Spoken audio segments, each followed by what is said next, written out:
What's up, everyone? Welcome back to another edition of Sports to the Wire. For those of you who are actually new to the show, I am your host, Rashid White. All right, as everyone can actually see with the title on the screen there, Doc Rivers, we have a problem with James Harden, and there's already issues already.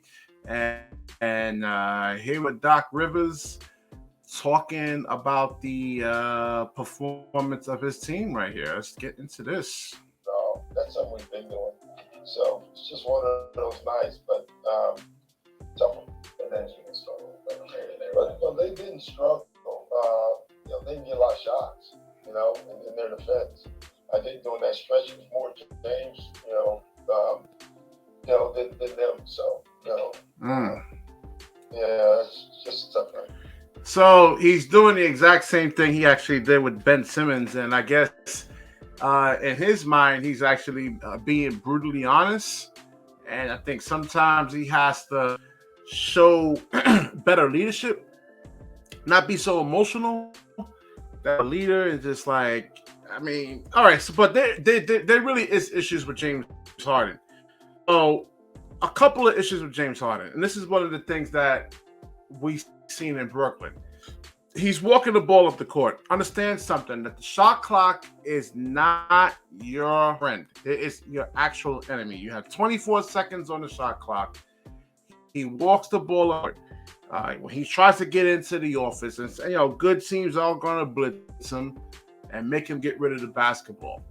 And the natural selection would be James Harden. Then you want to go into Joel Embiid.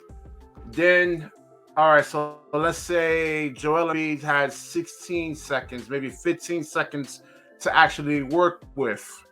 Now they blitz Joel Embiid and try to get the ball out of his hands. And if it gets back to Harden, then he has to make another play. Now you're talking about like 5-6 seconds that you actually have to work with to actually try to get good offense going.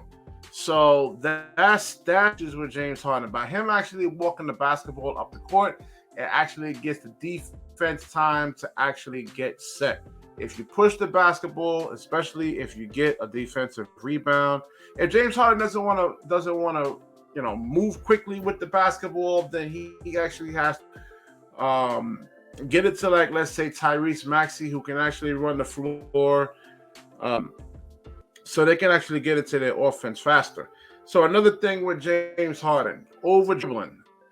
Again, I think I just mentioned that over there. I'm going through my notes over here. But yeah, definitely dribbling. If you can't get by your man within 4 seconds, you got to give the basketball up, man. Even me as an amateur basketball player knows that.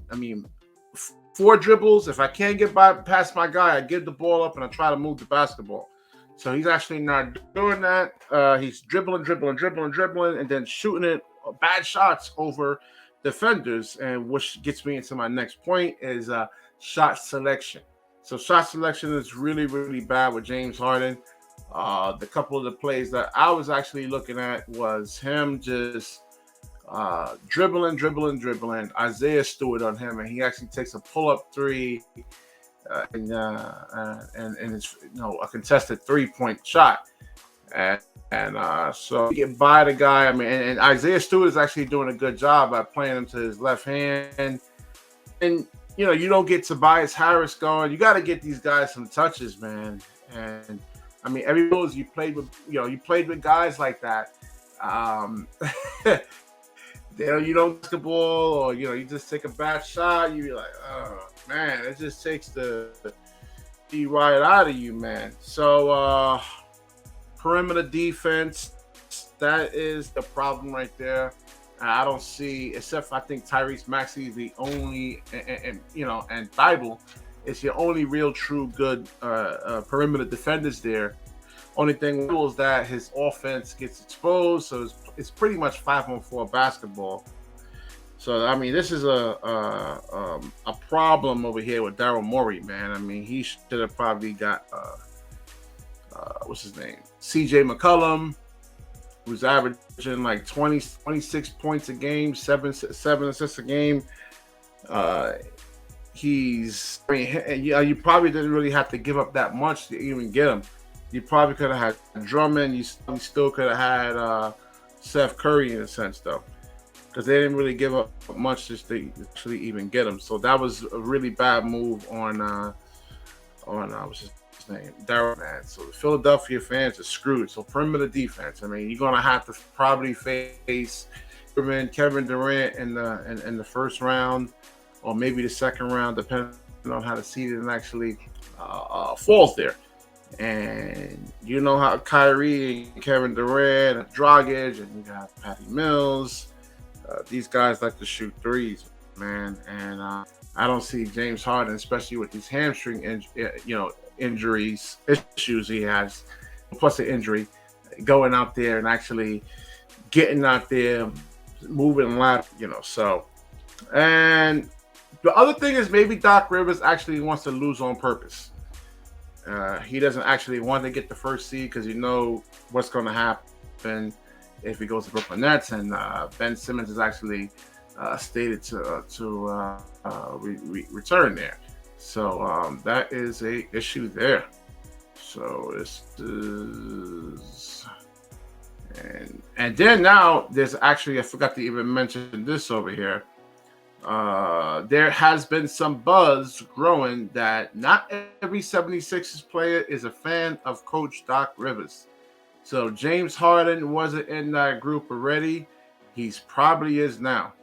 The 76ers can never pull away from the 20-win Pistons all night, then blew what they had in the fourth quarter. So yeah, I mean, and Doc Rivers actually does throw Harden under the bus, and with real good reason too. So 18 points, 4 out of 15 shooting, 1 of 8 from the second half. I think the plus minus wasn't that bad in a sense, though. So it wasn't like that. James Harden was a negative 25 or putting up Westbrook plus minuses, but that's not even good there, man. So this is over here as somebody who was in the room. This isn't how I or anybody else who was there took this at all. We thought it was Doc that didn't finish articulate his thought, that he was saying Harden was primary shot maker when the bench players were on the floor. Yeah, it's not good, man. It's not good. Yeah, I don't know. I mean, I guess if James Harden can't get by his man, I mean, he can't get separation, then you're gonna have to, run the offense through Tyrese Maxey, because at least he can actually get downhill quickly. He can actually put pressure on the defense, collapse the defense pretty much, and then probably can get the ball open to, use James Harden as an off-the-ball player, and he can actually try to drain some threes. But to say then what works against you is that they can just blitz Maxey and get the ball out of his hands, and then force James Harden to actually beat you. And it just seemed like everything is caught up to him, all the partying and this hamstring injury, man. I mean, I don't know if it's going to get any better, man. And yeah, he's overweight. He's depending on how far they actually get into the playoffs there, they're going to actually have to rest James Harden, which means he can't do anything, any kind of cardio or anything like that, which means he's going to get fat. It'll probably take 3 months. And then he's going to come into camp out of shape again, which can cause another hamstring issue. So, yeah, James Harden did this all to himself by coming into the Houston Rockets camp out of shape. All right, so we'll wrap this video up. Let's pray for the Philadelphia 76ers and they actually get it together. Perimeter defense will be an issue. I mean, a big issue there. And let's actually get it together. But I predict first to second, because they're probably going to have to go against Milwaukee, which they will actually lose. And if they go against Brooklyn, what's going to happen there? All right. If you like the video, please like, comment, subscribe. Certainly share this. When you share, the universe certainly shares back with you. Peace.